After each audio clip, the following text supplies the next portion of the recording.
À 4 heures du matin, 57 camions se présentent. Sous des sacs d'aide humanitaire, un arsenal colossal est découvert. Fusils, grenades, roquettes, missiles pour plus de 700 millions de dollars. Que signifie pour vous la décision d'Ibrahim Traoré ?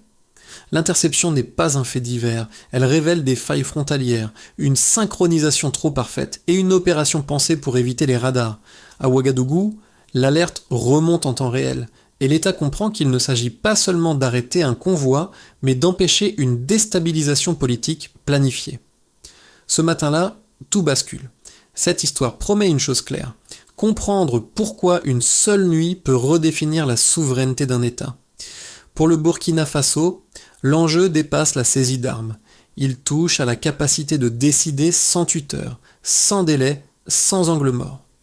Derrière les chiffres et les convois se joue une question simple. Un pays peut-il encore contrôler ce qui entre sur son territoire ? L'interception des camions agit comme un révélateur. Elle expose des failles techniques, mais aussi des dépendances politiques héritées de longues années de coopération sécuritaire incomplète. En filigrane, elle pose un dilemme stratégique, renforcer l'autonomie au risque de l'isolement ou maintenir des équilibres extérieurs au prix d'une vulnérabilité persistante. Ibrahim Traoré se retrouve ainsi au centre d'un choix qui engage bien plus que son mandat. Ce choix concerne la crédibilité de l'État, la confiance des citoyens et la lecture régionale de la stabilité sahélienne. Ce que cette enquête va montrer, étape par étape, c'est comment un incident frontalier devient un test national, puis un signal géopolitique observé bien au-delà des frontières burkinabées. En moins de 20 minutes, 57 camions sont immobilisés et un chiffre change l'échelle. Plus de 700 millions de dollars d'armes dissimulées sous de l'aide humanitaire. Cette valeur, inhabituelle pour une saisie frontalière au Burkina Faso, indique immédiatement que l'événement dépasse un simple trafic local. Pour comprendre ce qui se joue, il faut replacer l'interception dans son contexte opérationnel.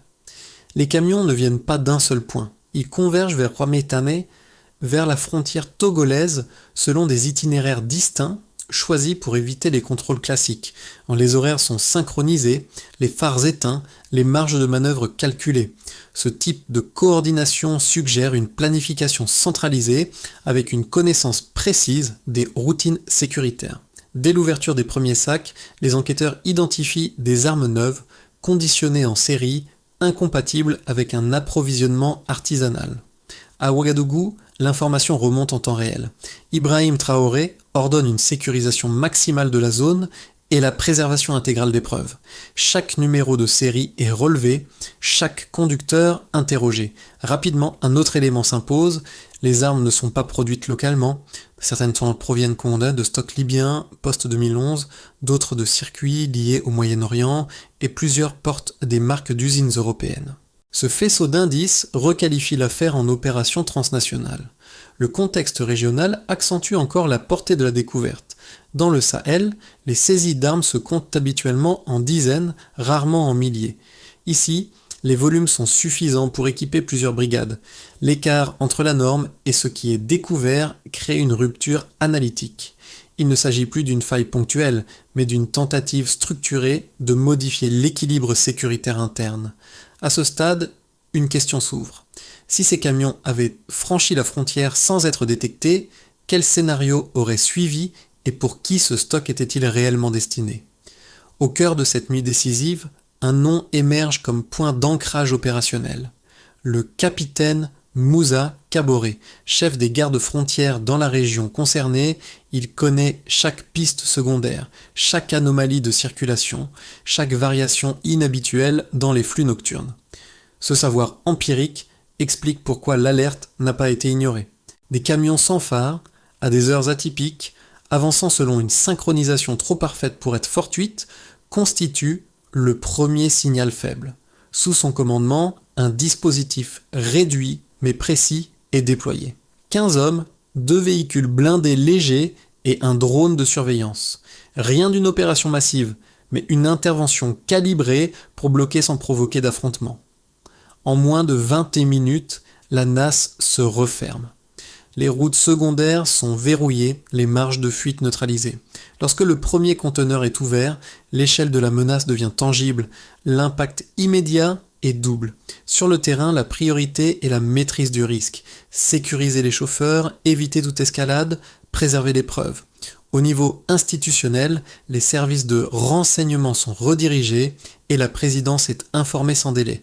Cette chaîne de réaction rapide limite l'incertitude et empêche la dispersion de l'information critique. Ce moment transforme un contrôle frontalier en crise nationale maîtrisée. Il révèle aussi un contraste saisissant. Une opération sophistiquée, conçue sur plusieurs mois, stoppée par une lecture fine du terrain et une décision rapide. Ce contraste pose un enjeu central. La vigilance humaine peut-elle compenser des failles structurelles plus larges ? Avant cette nuit-là, la frontière suivait une routine prévisible. Les contrôles étaient espacés, les itinéraires connus, les créneaux nocturnes moins surveillés. Puis vient l'élément déclencheur. Plusieurs signalements faibles, dispersés, mais concordants. Des chauffeurs inhabituels, des plaques peu cohérentes, une synchronisation horaire qui ne correspond à aucun flux commercial normal. Ce sont ces détails cumulés qui enclenchent l'alerte initiale, sans certitude encore sur l'ampleur réelle de ce qui approche. Le basculement s'opère lorsque les camions convergent presque simultanément vers la zone frontalière. À partir de ce moment, la temporalité se resserre. Les décisions doivent être prises sans délai, avec des informations incomplètes. Le dispositif est déclenché, les routes secondaires sont coupées, et les équipes se positionnent pour empêcher toute dispersion. L'objectif n'est pas l'interpellation spectaculaire, mais l'immobilisation totale. En quelques minutes, le convoi est figé, pris dans un périmètre fermé où chaque mouvement est contrôlé. Le point culminant survient à l'ouverture des premières cargaisons. Sous les sacs de farine et de lait en poudre, les armes apparaissent par couches successives. Fusils d'assaut, grenades, roquettes. Chaque caisse ouverte confirme que l'opération dépasse de loin un trafic opportuniste. À ce stade, l'échelle change définitivement. Ce n'est plus une saisie, mais un coup d'arrêt porté à une logistique militaire complète, prête à être déployée. L'effet psychologique est immédiat sur le terrain. La gravité de la situation impose une discipline stricte et une documentation méticuleuse. À Ouagadougou, la séquence se prolonge par des décisions centrales. Informé en temps réel, Ibrahim Traoré ordonne le renforcement de la zone et l'arrivée d'experts militaires. Les consignes sont précises, aucune arme ne doit quitter le site sans inventaire, aucun numéro de série ne doit échapper à l'analyse. Cette phase marque la transition entre l'urgence tactique et l'enquête stratégique. Le temps n'est plus seulement celui de l'interception, mais celui de la compréhension. Les heures suivantes constituent dans les premières répliques.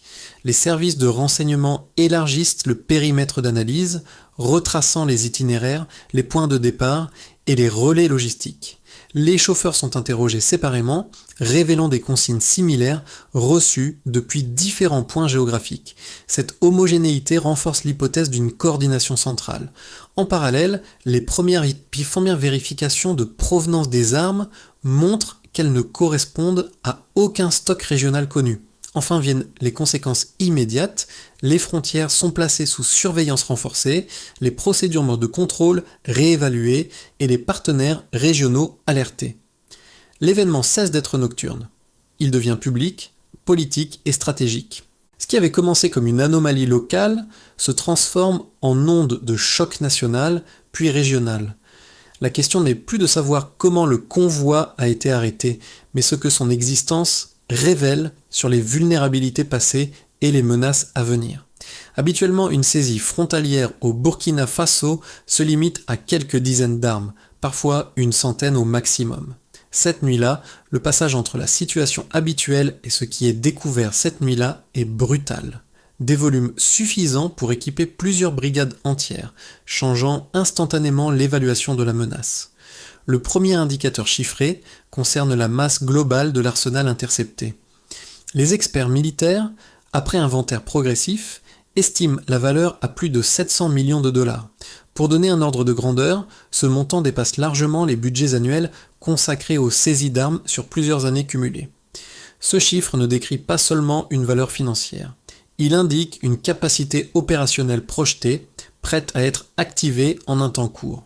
En d'autres termes, il ne s'agit pas de stock dormant, mais d'un potentiel immédiatement mobilisable. Le deuxième indicateur porte sur les volumes d'armes légères. L'inventaire révèle environ 25 000 fusils de type AK-47, dont une part significative porte des numéros de série liés au stock libyen postérieur à 2011. Dans le contexte burkinabé, où les saisies antérieures se comptaient en unités ou en dizaines, ce saut quantitatif constitue une rupture nette. Cette quantité suffit à armer plusieurs formations structurées, ce qui suggère un objectif bien plus large qu'un simple soutien ponctuel à des groupes armés isolés. Le troisième indicateur, le plus stratégique, concerne la présence d'environ 400 missiles antiaériens. Ce type d'armement n'est pas destiné au contrôle territorial de proximité, mais à la neutralisation de capacités clés, notamment aériennes. Leur inclusion dans le convoi modifie radicalement l'interprétation de l'opération. Elle indique une intention de dégradation systémique des capacités de défense, et non une simple pression sécuritaire locale. Certains de ces missiles étaient encore dans leur conditionnement d'origine, confirmant leur disponibilité immédiate. Ces trois chiffres, pris ensemble, dessinent une architecture cohérente. Ils montrent un passage d'une menace diffuse à une capacité structurée, financée et planifiée. Les analyses des numéros de série renforcent cette lecture. Plusieurs renvoient à des bases de données internationales déjà associées à des conflits transnationaux, ce qui exclut l'hypothèse d'un assemblage opportuniste. Les flux financiers, retracés en parallèle, confirment des circuits complexes passant par plusieurs juridictions, incompatibles avec une logistique improvisée. À ce stade, Ibrahim Traoré dispose d'un tableau chiffré qui change la nature de la décision politique. Il ne s'agit plus d'expliquer une saisie exceptionnelle, mais de répondre à la question suivante. Comment un tel volume a-t-il pu approcher la frontière sans déclencher plutôt d'alerte systémique ? Le delta observé ne révèle pas seulement l'ampleur du complot, il met en lumière les angles morts accumulés dans les dispositifs existants. Ces chiffres ferment une hypothèse et en ouvrent une autre, plus lourde. Si cette opération a atteint un tel niveau de préparation, combien d'autres tentatives ont pu rester invisibles ? À mesure que les détails de l'interception deviennent publics, deux interprétations concurrentes s'installent dans le débat. La première, relayée par certains observateurs extérieurs, avance l'hypothèse d'une amplification politique. Selon cette lecture, l'événement serait réel, mais surexposé, utilisé pour consolider l'autorité du pouvoir en place et mobiliser l'opinion autour d'un récit de menace. Dans ce cadre, la saisie relèverait d'un épisode grave, mais essentiellement interne, sans portée géopolitique structurante. Le raisonnement repose sur une idée classique. Un État fragilisé peut être tenté de grossir un danger pour renforcer la cohésion nationale et réduire les contestations. La seconde thèse soutient l'inverse. Elle considère l'interception comme la manifestation visible d'une ingérence extérieure coordonnée. Les partisans de cette lecture mettent en avant la synchronisation des convois, la diversité des provenances des armes et la complexité des circuits de financiers. Pour eux, ces éléments dépassent largement les capacités d'un réseau local.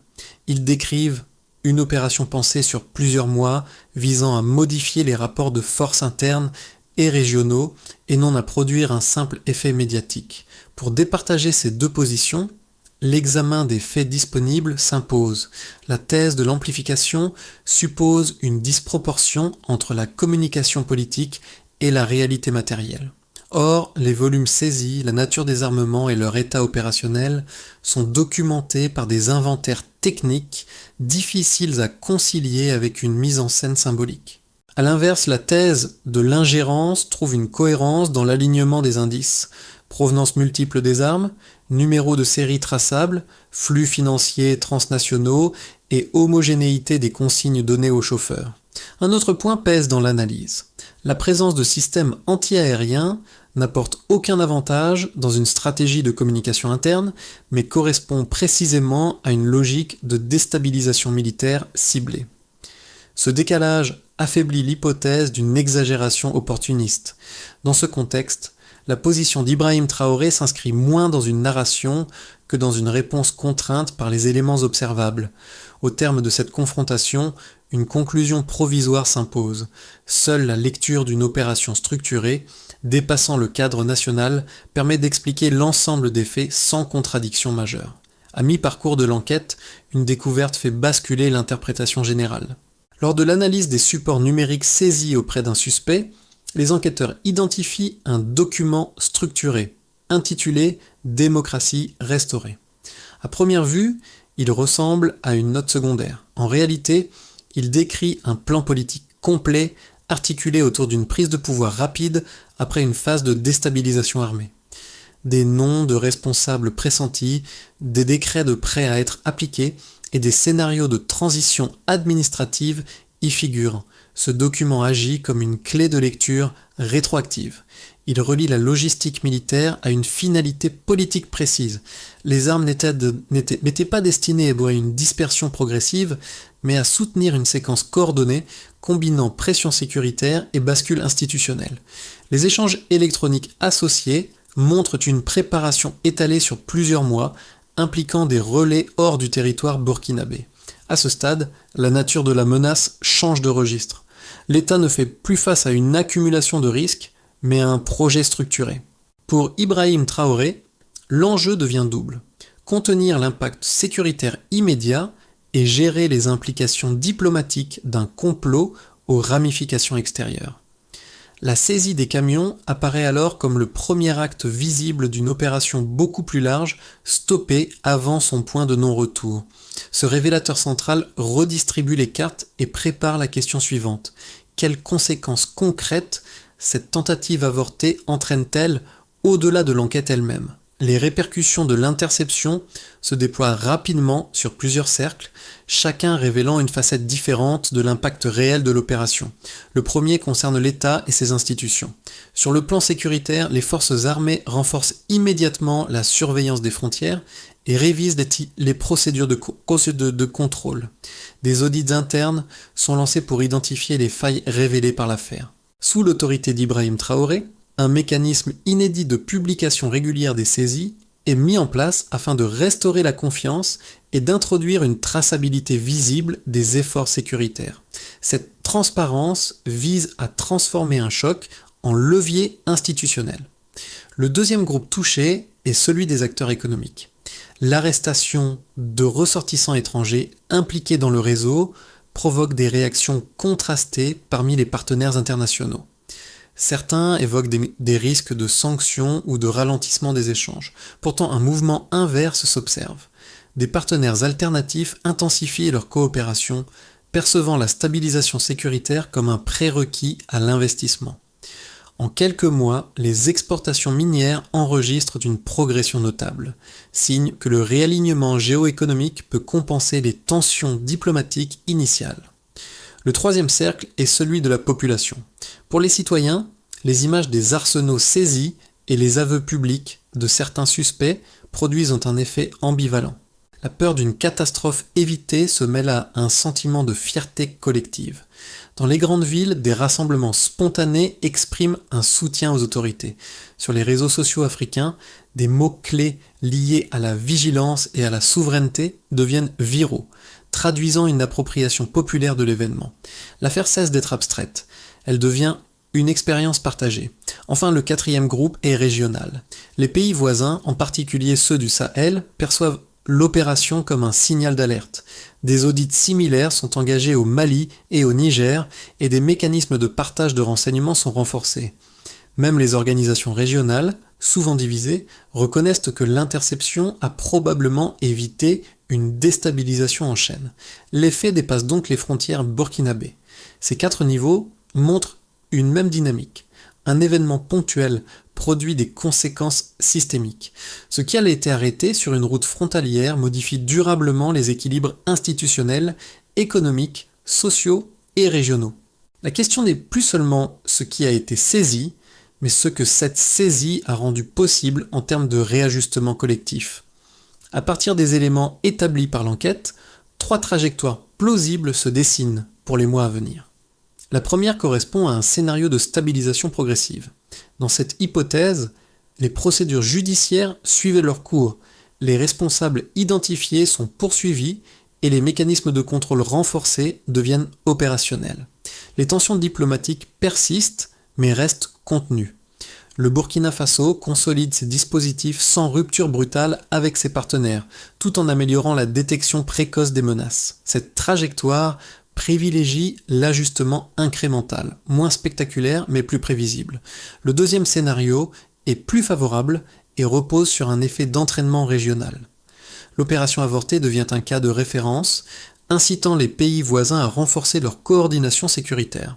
Le partage d'informations s'intensifie, les contrôles transfrontaliers gagnent en cohérence et des initiatives communes émergent. Dans ce cadre, l'action conduite sous l'autorité d'Ibrahim Traoré est perçue comme un signal de souveraineté assumée. Cette dynamique pourrait attirer des investissements orientés vers des projets régionaux à condition que la stabilité se maintienne et que la coopération reste fonctionnelle. Le troisième scénario est plus tendu. Il envisage une réponse indirecte des acteurs mis en difficulté par l'échec de l'opération. Pressions économiques, campagnes de désinformation ou restrictions ciblées pourraient apparaître. Ce contexte accroît les risques d'inflation, de ralentissement des importations stratégiques et de crispation sociale. Toutefois, la mobilisation observée après l'interception pourrait jouer un rôle amortisseur, limitant les effets les plus déstabilisants à court terme. Face à ces trois trajectoires, une ligne directrice se dégage. L'enjeu central n'est pas de prédire l'avenir, mais de renforcer la capacité d'anticipation. L'affaire a montré que la vulnérabilité ne provient pas uniquement de la puissance des réseaux adverses, mais de la lenteur à interpréter les signaux faibles. En investissant dans cette capacité, l'État peut transformer une crise évitée en socle stratégique durable. Au-delà des institutions et des scénarios, cette affaire touche des groupes dont l'expérience éclaire sa portée concrète. Le premier cercle est celui des acteurs de première ligne. Pour les soldats, les chauffeurs de nuit, les enseignants ou les commerçants, l'interception n'est pas une abstraction stratégique. Elle représente ce qui aurait pu basculer en une seule nuit. La visualisation des arsenaux saisis transforme un risque diffus en réalité tangible. Elle renforce l'idée que la sécurité quotidienne dépend autant de décisions centrales que de la vigilance locale. Le deuxième cercle concerne la diaspora. Exposée à des récits internationaux souvent fragmentés, beaucoup y voient une réaffirmation de l'image du pays. Les échanges dans les associations et les universités soulignent un point commun. La souveraineté n'est pas seulement une posture politique, mais une capacité à documenter les faits et à les rendre lisibles. Dans cette lecture, la gestion de la crise par Ibrahim Traoré agit comme un repère symbolique, indépendamment des clivages d'opinion. Le troisième cercle regroupe celles et ceux qui analysent l'événement sur le temps long.